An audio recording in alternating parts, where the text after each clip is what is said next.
Welcome to the second idea webinar. We're going to talk about the future of internet dating and online social communities over the next 45 minutes. I'm joined by an incredible raft of executives from the dating industry and online social community industry. And I'm going to let them introduce themselves. I'll get the ball rolling. My name is Mark Brooks and I run the Internet Dating Excellence Association, and I also run a little consultancy called Cortland Brooks. I've been in the dating industry 20 years now. And so Geoff, if you'd like to do your intro. Sure. My name is Geoff Cook. I'm the CEO of the Meet Group. We run 5 different mobile dating applications. And what we've really been busy doing over the last 3 or 4 years is marrying live streaming video with dating. The 5 apps we run are Meetme, and Skout, kind of a US-oriented audience, Tagged, an African-American audience, Growler, a gay dating app, and Lovoo, a sizable European dating app. Altogether, we're well north of 4 million daily active users, and with a significant number of those, 25% or more, engaging in our live streaming video solutions. And Ritesh? Yeah, hi, my name is Ritesh Bhatnagar. I am a Chief Marketing Officer with Utopia Mobile and Woo. Utopia Mobile is a Singapore, India-based mobile technology company. We've got various businesses in gaming, dating, content, but our main focus and our main brand is Woo, which is our dating app. Today, we've got around 10 million users in India. We've grown substantially for the last 2 years. We've seen a huge spike in Indian context. We have actually targeted and based the app completely very woman-centric. All our features are female-oriented, and we've seen a huge change because India, as per se, has a ratio of 80-20, unlike the West, which is 70-30 or maybe lesser. So we see a huge potential. We are entering Europe and US and Canada and Middle East as we speak.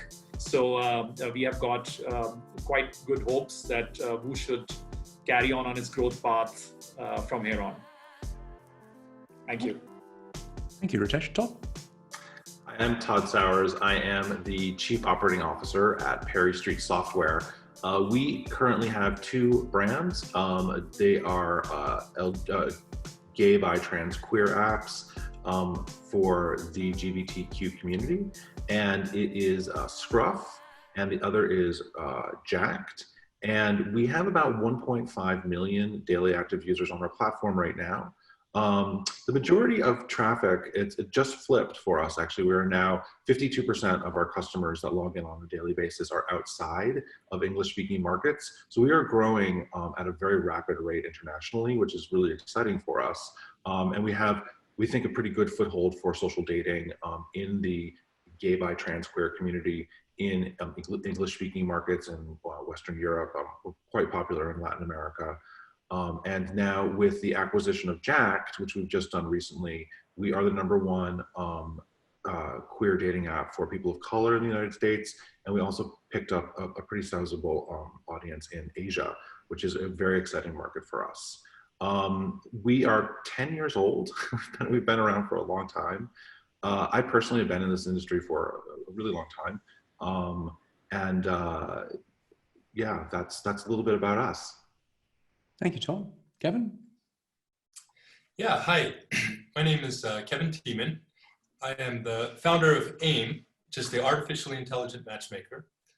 And my app is a little bit outside the standard path in that it's really technology based. It's a new kind of interface.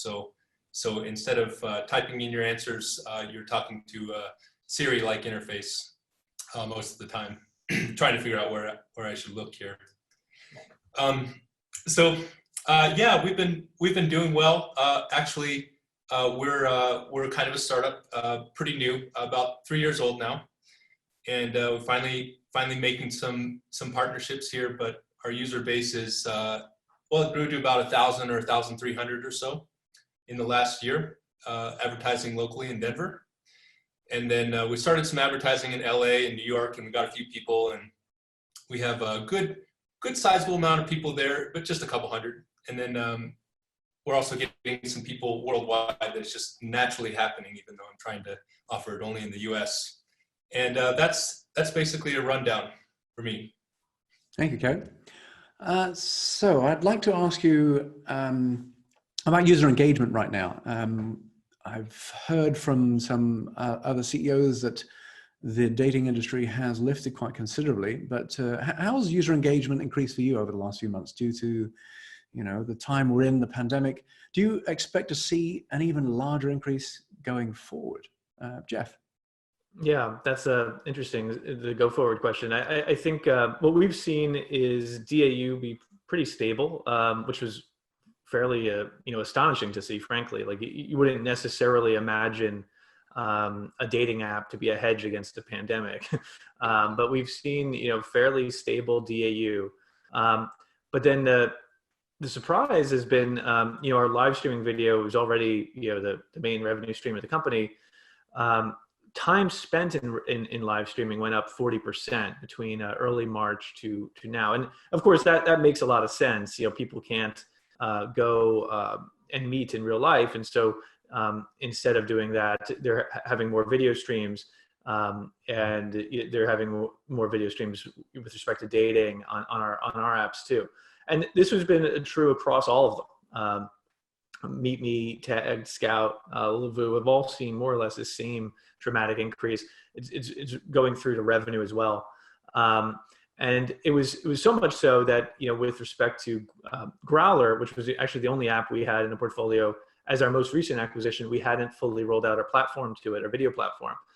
We fast tracked that just because between, I guess, the mid-March and today, we launched free one-on-one video on Growler as well as a live streaming broadcast platform. And so it's really been a video story. There has been some you know, declines to our ad revenue, but that's been mostly made up by gains in video revenue. Gotcha. Thank you, Geoff. And Ritesh, how's user engagement trending for you, and what do you think it's going to look like later on? So, you know, over the last decade, as such, the industry had evolved a lot. But I think, again, it's got morphed a bit. And we did see a spike initially when the lockdown was called. We saw engagement on the app increase. Our 40% matches went up on the app. The messaging on the app went up to around 70% increase. We have a feature which is called Woo Phone, which is basically a calling feature in which a female can only call a male and a man can only receive the phone call. And it's through the app. That went up to around 30–40%. But lately, post 1 month now of lockdown, I think things are stabilizing a bit. They're coming back to normal. So things I would predict will come back to what they were. There was a spike initially, as I said. The engagement, of course, has gone up on the app, but the new users and the DAU, I think, is stabilizing now. Gotcha. Kevin, how's things looking for you? Sorry, Todd, actually you go to Todd. There we go. So originally in the first, I would say, 2 weeks, we did see a decrease in daily active users. Monthly active users were actually up. We had an all-time high record for March for monthly active users. But obviously that, I think, included a lot of pre-pandemic, because I don't think we really started going in terms of people really being freaked out, and reasonably and understandably so, until mid-March. So we did see all-time high records for March, and then we did see for April, more or less, our traffic was flat. But to Geoff's point, there was a lot of volatility on daily active users. There were some days where we saw like a 14% decline. And it might have been, early on. It has since more or less gone back to normal. And, I'm not exactly sure what's going to happen moving forward. We're looking towards growth, obviously, but I think that there's a lot of unknowns. Revenue, however, we're very lucky in the sense that it's been unchanged for us. And in fact, it's up a tick. Some of our advertising revenue is down, but for the most part, things are pretty stable. Gotcha. Okay, that's good to hear. Kevin, how's things looking for you?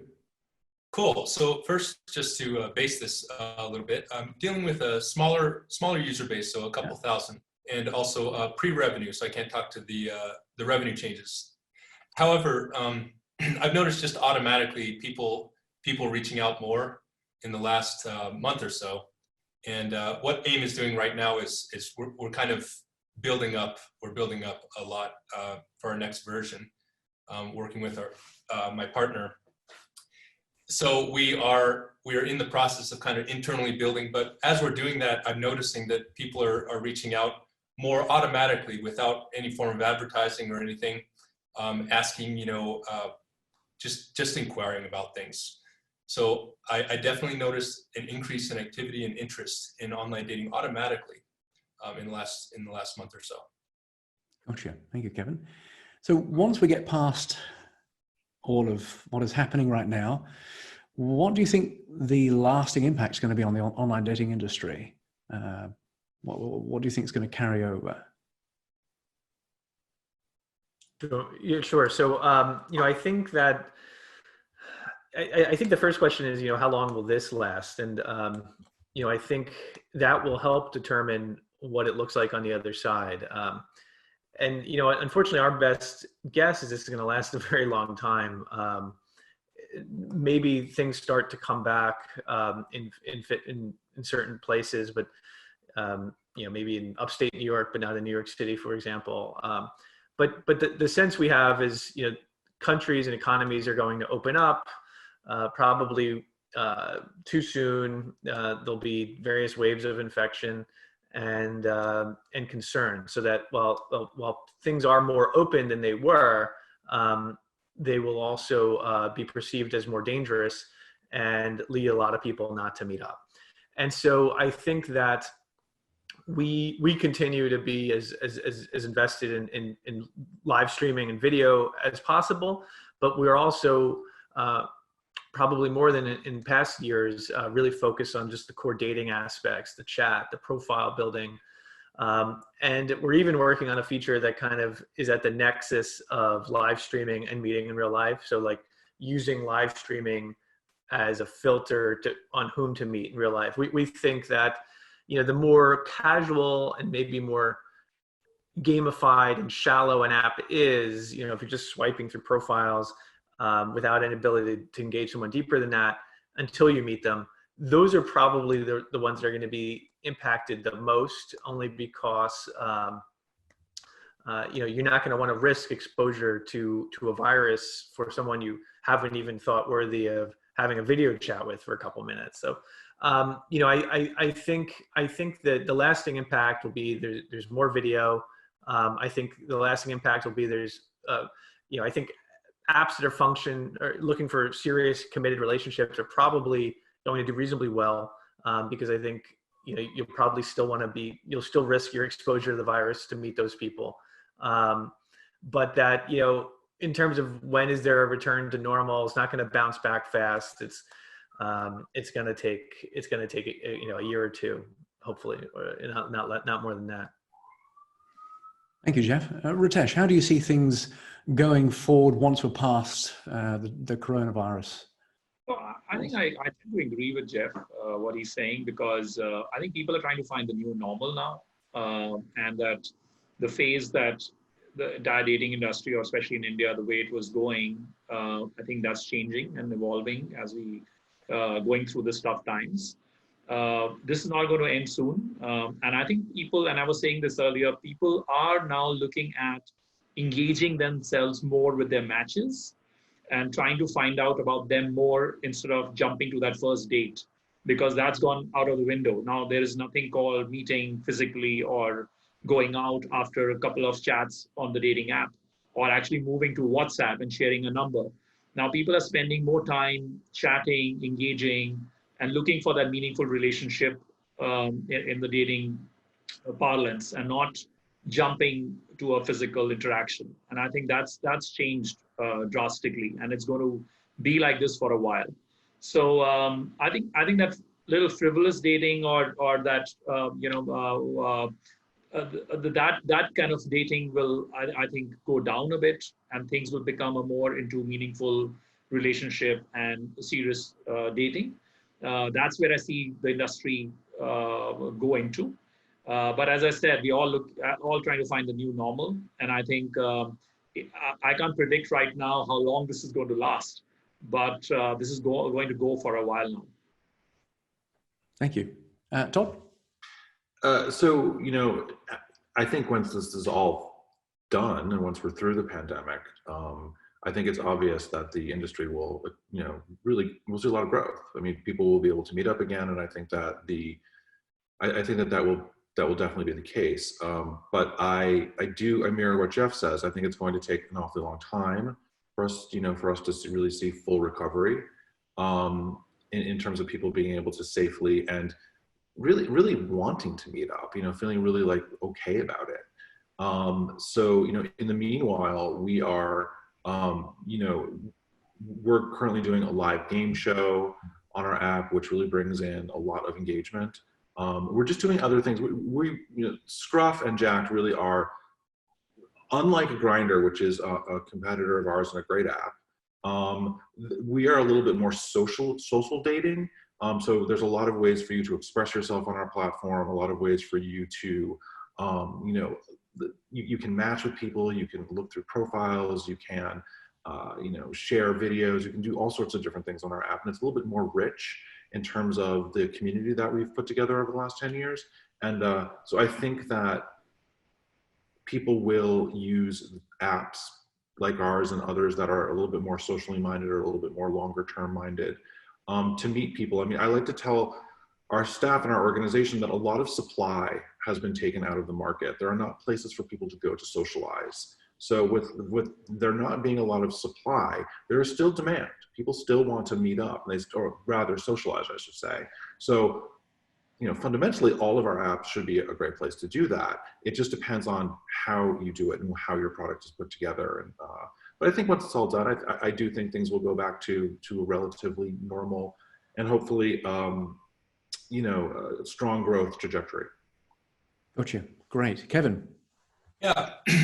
So I think I very much agree with Geoff, specifically in the terms that instant dating or just quick, shallow interactions, they spiked a lot in the beginning. I think when everybody was sitting at home and this felt like a vacation, and they needed something to pass the time.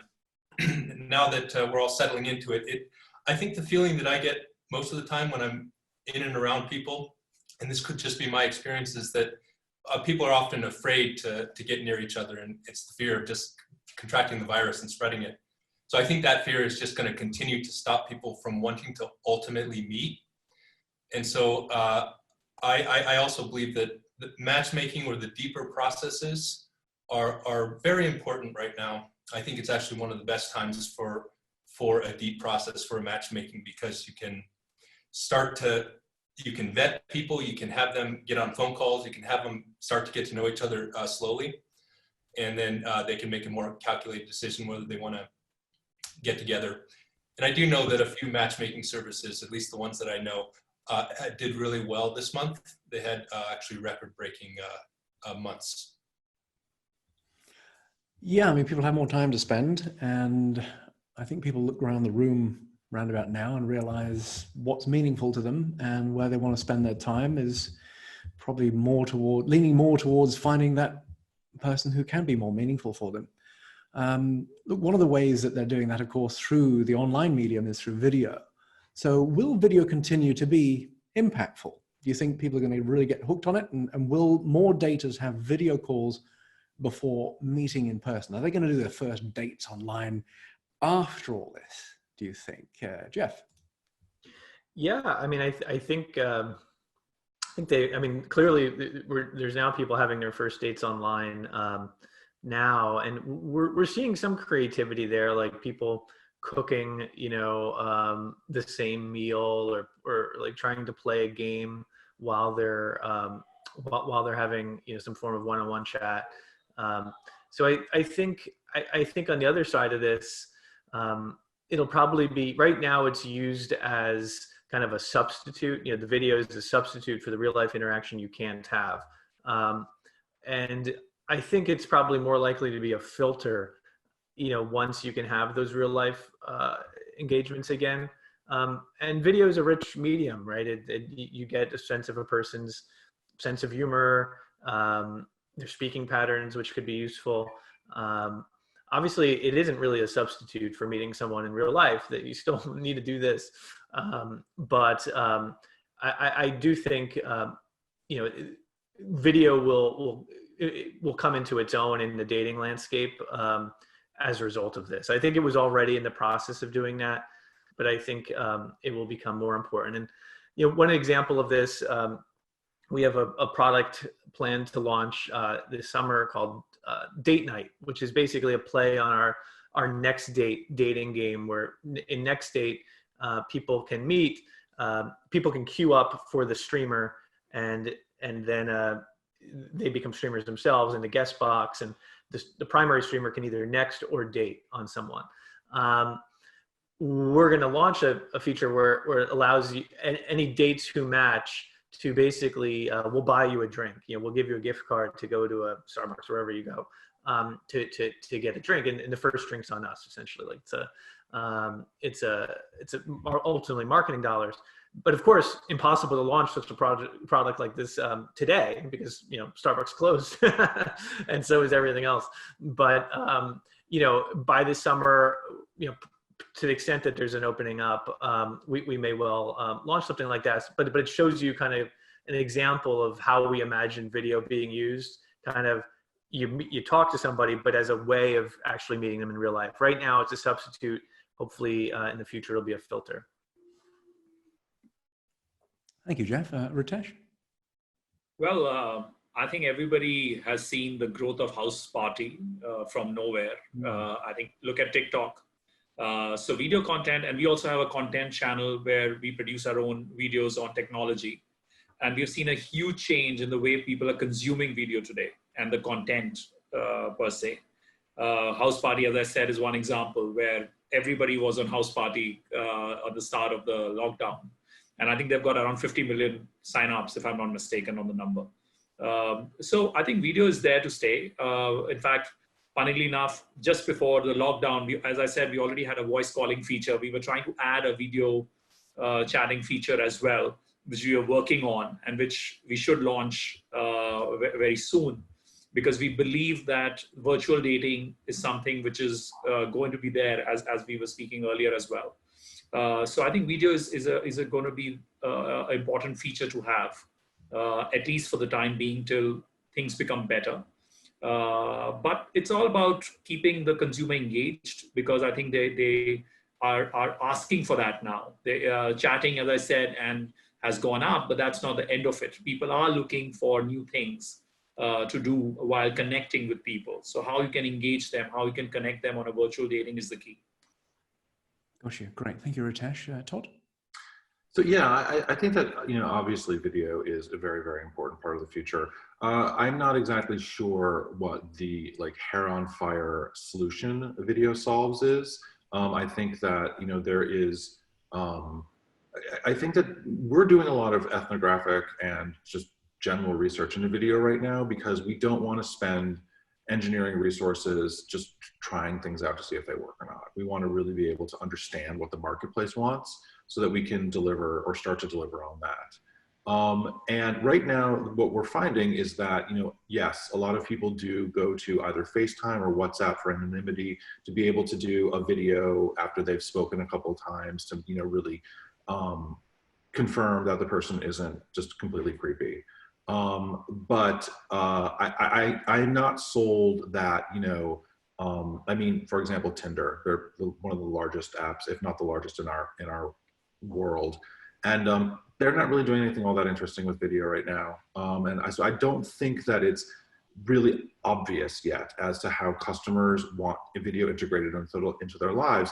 And that very well could be because people have not necessarily completely come out of their shell on it yet. They're not completely comfortable with it yet. I think millennials are really helping lead that effort in terms of they are very comfortable with it.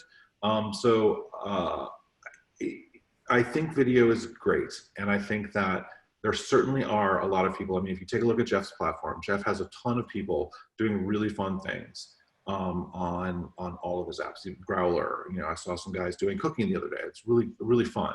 But I just don't know that that is for everybody.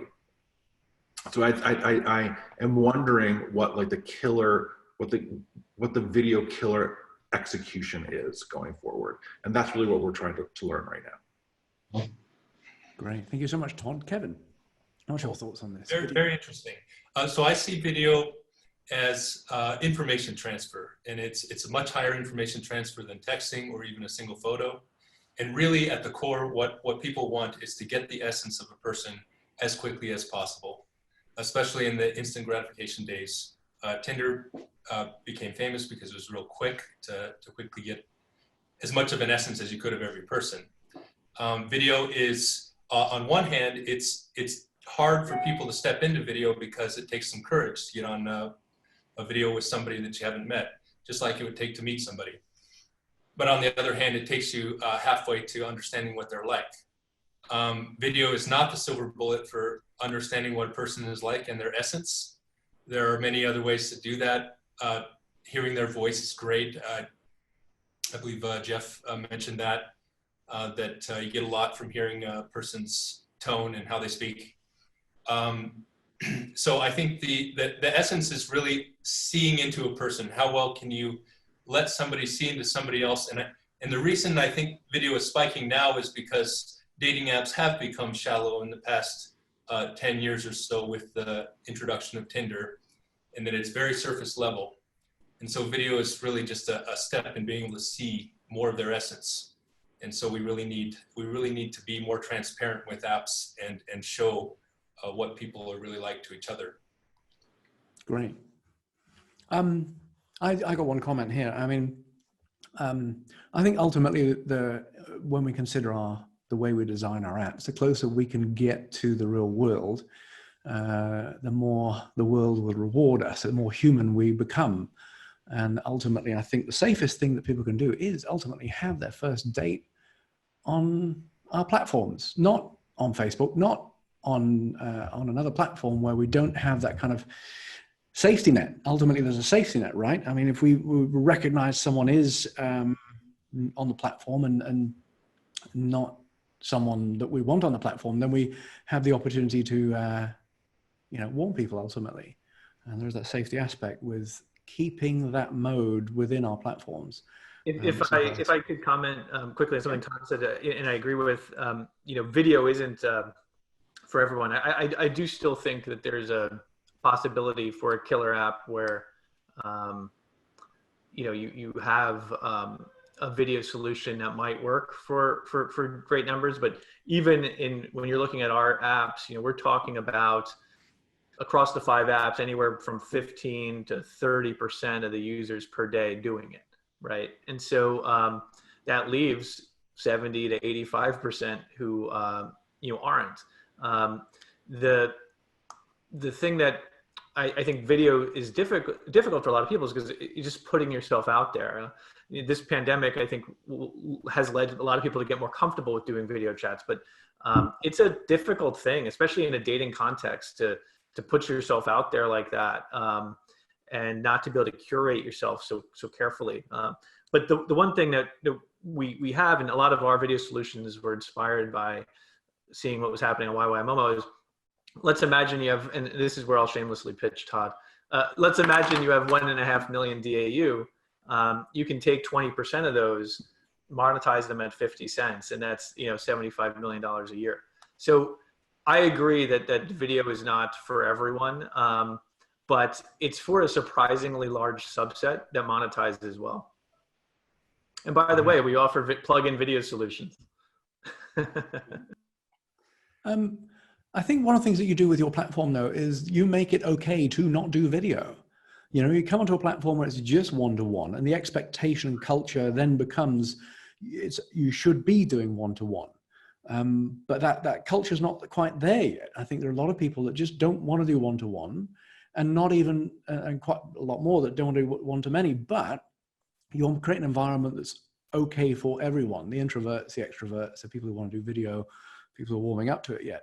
And so that's the, the fascinating thing with this particular mode.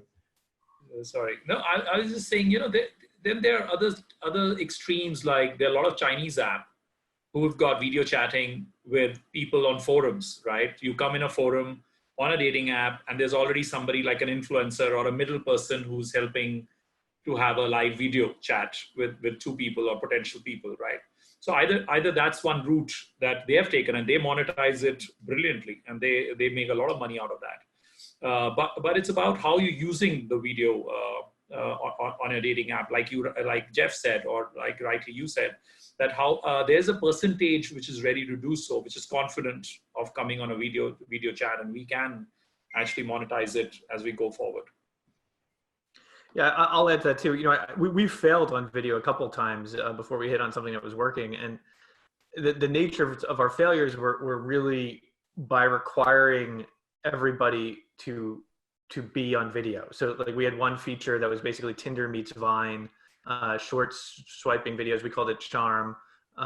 We had another which was like one-on-one video with a kind of a bunch of gaming activities, but ultimately everyone was on video, and really the one-on-one video is meaningful to the company, but it's not that meaningful. But what really did change our fortunes was broadcast video, the one-to-many, because we see that for every one broadcaster there's 7 to 10 viewers, and now suddenly you can get real liquidity inside of the video streams. So I would just like to add on that. Yeah, that's a great point. I would say that the one-on-one video is one thing, but the video, seeing somebody speak and seeing their essence, can be done at any time. It could be transferred at another time where you don't have to produce the extroverted courage to interact with them just yet. So a lot of like seeing somebody before you meet them or before you talk to them. Extroverted courage. I like that phrasing. So let's talk about each step is a step of courage.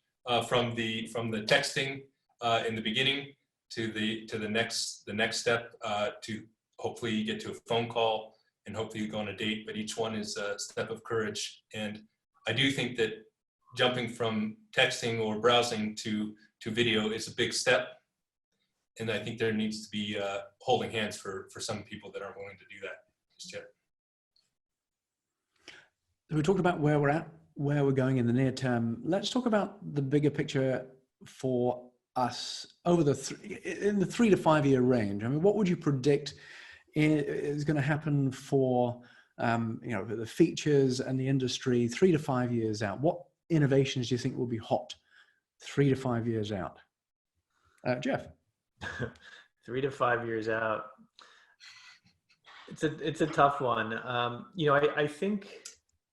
I think there was a lot, Inner Circle was doing some interesting things with events. I like to see events and real world, meetups kind of come into dating apps more, in the next 2 years. That's probably harder, but I do think, obviously staying on my theme of video, I do think 3 to 5 years out, it will have matured. There may well be this killer app in video that exists that gets widespread usage and is something that can compete with the likes of Tinder. To date, that's not how it's worked, and it's not how we've viewed it. We've kind of viewed most of the dating apps out there. They make their currency on text-based chats. People say, "Hey, what's up?" or send various chats that keep the push notifications coming, keep people coming in. And the insight that we had was, look, you could turn that distribution, that dating distribution, into a content business by taking 20% of the sessions and turning them into 20 minutes longer. And that's what video has done for us. And now it's been helpful in the pandemic too, but it hasn't really shown its breakout cultural resonance yet. It wouldn't surprise me if someone hits on that model in the next 3 to 5 years. It's hopefully it's us, but it could be anybody. Thank you, Geoff. Ritesh, the future, 3 to 5 years out. What's your crystal ball show? Yeah, I think we'll be moving more towards social platform, not just restricting to dating. I think it will move more towards a platform for not just finding your match, but also, as I said, a content platform and things to engage with. It's going to consolidate as an industry. That's what I feel. I don't think you'll have small or individual players. I think as an industry, it will consolidate in the next 3-5 years because there are enough. Anyway, Match is doing that by buying off a lot of small dating apps in particular countries and owning majority of market share. But I think moving towards more social as platform and having more content on platform to engage users will be where I predict in the next 3-5 years that will become much bigger as a industry, not just restricted to dating per se. Got you. So more M&A, more social, more content. In fact, Todd, you mentioned before you describe your apps as social dating. What do you see for the future? Well, I think it's hard to say. I mean, I think it's a confluence of things, really. I think that it depends on the hardware. I think that most phones right now, and obviously laptops, have excellent video capture capability, but that's not globally yet. I think bandwidth issues are still, you have to really be connected to Wi-Fi unless you're in a great LTE market. But I think that those things will solve themselves. And like I said, I think the younger generations are also very comfortable with these things. So I think that there's no doubt in my mind that 5 years, 10 years from now, video and social dating will sort of be, like I said, the confluence of all these things will sort of come together. You know, we're very much a research-driven, data-driven, and really research-driven organization. I try to really make sure that we talk to all of our customers all over the world. And one thing that keeps on coming up when we ask our customers, what other platforms do you use besides Scruff or Jacked? And number one is always Instagram or Facebook. And that's what they use to date. And I'm always really, you know, the Facebook one, I'm like, really? But in Instagram, I understand. I mean, and those, if you take a look at that as maybe a leader or an indication as to where things are going, people like the ability to be social and to also use that as a way to date potentially. So and there's no doubt in my mind, like I said, that video won't play a tremendous role in that as people become more comfortable, as the people who are already comfortable doing it become older and their children do it. So just what that exact path is to, you know, what we're referring to as like the killer solution or the killer app, I don't unfortunately know. And if I did, would build it today. But I think time and research will tell. Gotcha. Thank you, Todd. Kevin? Well, Mark, this is my favorite question. So it should be obvious by looking at anything that I'm doing that I have a pretty clear vision of where I think the future is going to go. And the main essence behind it is we're not very good at advertising ourselves on dating apps. I've been using dating apps for 10 years since they've come out, and I've been using Match since 1990, 97 or so. But the main problem is the self-PR problem, is that people need to write a profile to sell themselves. And that whole essence is not natural in the first place. To sell yourself, to figure out what you're supposed to be like, is leading everybody to follow the same techniques, post the same images of rock climbing and next to Ferraris and stuff. AI and technology is in a very close moment to becoming much more advanced. Technological singularity is coming right around the corner, 1 to 10 years, where we can have machines that are very intelligent in many ways. And so it's obvious to me that when I look into the future, I see an AI that helps you in every step of the way, just like a matchmaking service does, where it would hold your hand at every step when you are trying to figure out what you're supposed to say to your date the first time. Nobody knows. And if you get sucked into the games of what you're supposed to say to your first date, it's usually a bunch of nonsense and everybody's saying the same things. So AI is going to do all the parts that we're not good at, the self-PR. It's going to hold our hand all the time, every step. It's going to facilitate our dates, and it's going to share feedback across people. And then, and that is enough for somebody like me that's always had trouble finding their partner for 10 years through dating apps that never had luck. That would actually work for me. And it pretty much did in my matchmaking service. Although I chose not to settle down, I had got very, very close. So that's definitely where it's going, more service. Great, thank you, Kevin. That's very interesting what Kevin is saying, because I'm also a firm believer, something I missed, that AI is going to be the key as we go forward as well in terms of how we use it. Though I don't think people have still woken up to it or what it can do for you. Like we also use Amazon Recognition Engine. We're working right now to integrate Amazon Lex for the messaging, because as you rightly said, that we feel that a lot of frivolous chats can be taken care of with what kind of chatting is happening between people with the help of AI. So there, females or males don't feel then or not given unwanted text from each side, and people are helped. We've got a feature called Crush, for example. That's like a direct message. So people type in their messages, and most often than not, it's an hi and what's up. But if you have an AI engine behind it, people can have more, interesting chats on the app as well. So I also feel that AI is going to play a key role 3 to 5 years down the line. Fascinating. I think one of the things I learned over the last couple of years is that incentives drive behavior. So if we think about the collective industry, I think we're incentivized to try and get over this continuity problem of waving goodbye to our clients after we've done a good job for them. And so I think there's going to be a natural incentive for the industry to create environments that are more social, that keep providing value after the point of which people have formed those relationships. I think ultimately that 3 to 5 year range would be quite formative for us, because we will start to do decent work with AI. We'll get enough access to look at enough data to make sense of it and implement forms of AI that will provide some value after the point that people meet. So it gets exciting, I think, especially exciting in that 3 to 5 year range. We're all committed for the long term, I think, so it'd be interesting to have this conversation again in the future. Thank you so much. I look forward to doing more of these with you. This is the second ever idea webinar, and look forward to doing another one next month. Thank you very much. You guys. Thank you very much. Thank you. Bye everyone. Thank you. Nice meeting you, everyone. Again. Bye. Nice meeting. Have a nice day.